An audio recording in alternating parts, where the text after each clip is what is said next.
2015 Honda Accord EXL 3.5 liter engine.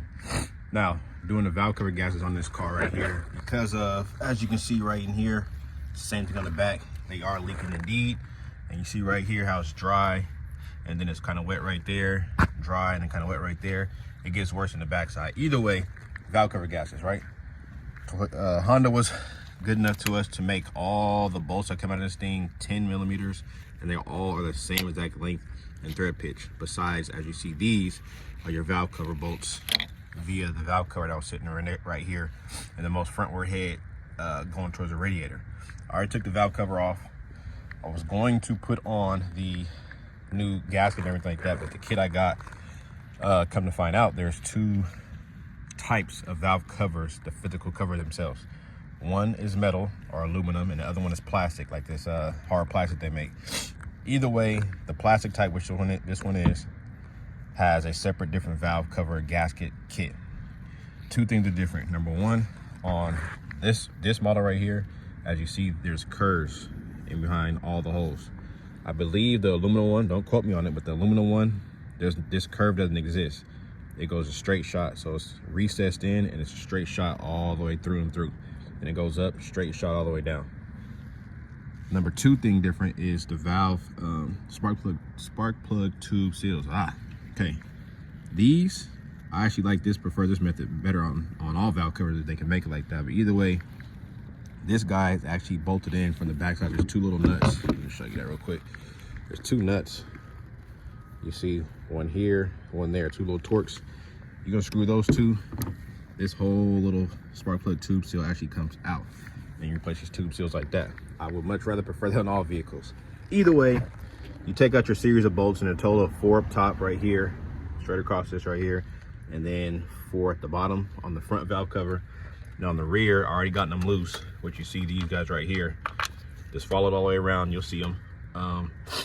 That's the easy part, quote unquote. You do have to take your airbox out. Take your throttle body, lean it to the side. You have the option to take out the coolant hoses on it or not. It's up to you, which are these guys right here. I did have to take off this one, but the other one is connected to it right here. These two. Coolant actually runs through these hoses. Lay that to the side. Another vacuum line right here going to, I believe this EGR or purge valve. One of the two is going to this valve right here.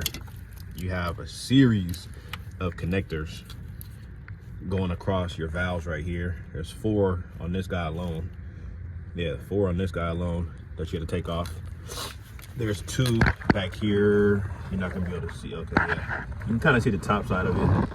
There's 2 connections right there. And then you just kind of snake this out on your valve cover, or on the timing cover on the back. Snake this little harness, this wiring out, and that'll give you enough slack to do this. You can pick up and pull it forward. I'm pretty sure there's gonna be more than enough room for me to pop this up and maneuver it out going that way, kind of bring it up, bring it out that way. This front one, kind of the same deal. You just kind of get the slack. You just want to get the slack out of it. I mean, I guess you can go all the way down the wire loom, find out where this connects to, and work magic, but I don't think that's really necessary, because you see I still have it intact. I was contemplating about taking off the alternator bolt right here, going to the battery, but I didn't have to do that. I was able to snake it in and out. But either way, this is going to be a 2-part video, because like I said in the beginning, if I didn't mention already, the kit that I ordered, I'm just going to show you the part number, what it looks like, so that way you know. Give me a second. This is the part number I got right here. Victor Sam 50773R Felpro. That does work, as you see. Honda 3.7, 3.5. This does work for this, but on the aluminum valve covers. This is the plastic one. So keep that in mind before you do this job. If you're gonna do this and you don't got the time to let your car sit overnight or the next couple of days so you get your actual part in, don't start it, because you got the plastic covers. This is a tip, PSA. If you have the plastic covers, it is a different gasket set. Do not go to the store and get this one. if you have the plastic covers, you need another set. And I'll put the part number that I had to get, or that is getting delivered to me tomorrow. And that's where I'll pick back up tomorrow on replacing this valve cover gaskets. But besides that, it's pretty straightforward like any other valve cover gasket. Clean your surfaces off, get some brake clean, wipe all this down, the mating surface, and then in your corners, as you see, factory or whoever did it last, you put some RTV in that corner, you put some RTV in this corner. And when I take this off, I would imagine it's going to be the same type of deal in the back. Either way, I'm gonna get this, snatch this back one off and show you what both sides look like when they're off real quick. I would highly advise you not to leave these in here when you're taking this valve cover off. Just take them out and throw them in a little magnetic tray. It looks, I know where everything goes because these are all distinctly different. The ones that are different, you can tell they're different. Like these three right here, there's 1, 2, and the third one right there. Those all go to your spark plug hold downs. All the ones that look just like this, valve covers. Everything else literally goes in all the other spots that I took them out. I know where they came out. But another thing too, make sure you cover up your lower, your intake right here. You want nothing falling down there, falling into the engine. Then you start the engine up because you forgot you dropped something down there or didn't pay attention to that. And now you got a bent valve and now you need engine work. So keep that in mind too. Let me take that valve cover off in the back and continue on. Just like that, we got is running mate. It's a rear valve cover right here. Snaked it out. It fought a little bit right in this area right here. So if you choose to unhook more things, go lower into the wire harness, do what you will.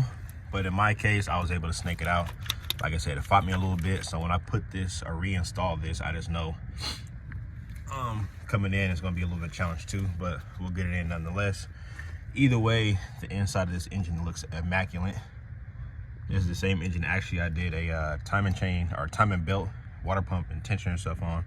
So pretty low miles. And as you see, like I said before, that little corner right here with the RTV, the back side is probably exactly the same thing.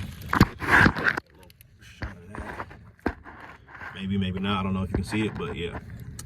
So clean up those two little areas with the RTV and then reinstall new RTV on the way in. Get my brake clean, go ahead and wipe her down right on the whole surface. You see the little ring that it left. So that's the contact point where your gasket sits. So we're gonna wipe that down, make sure that's nice and sterile and clean. Cover this thing up for tonight because like I said, I'm waiting for the parts, the gasket kit to show up tomorrow. It says by the end of the day, Friday, coming from FedEx. So we'll see what that really means. Either way, customer does know that there was a little hiccup, and mind you, I had all the parts. I was ready to go get this thing knocked out today, which I would have gotten done, but we're into that situation where it's the wrong gasket. You know what I'm saying? Do the right thing, get the right stuff. Called the dealership too, actually. So although it's gonna say something about you shouldn't have got Felco, you should have got OEM. I actually called the dealership. The dealership there said they are back ordered themselves, so they don't have the OEM gasket set. So found my online source, got them shipped out, and they'll be here tomorrow morning. So just keep that in mind. And I'll put like I said, in this video right here in the description, I'll put down the part number for the plastic valve covers, what's supposed to be for the gasket, because you don't want this one. So like I said, this is part one. I'm concluded here. Check back with y'all tomorrow.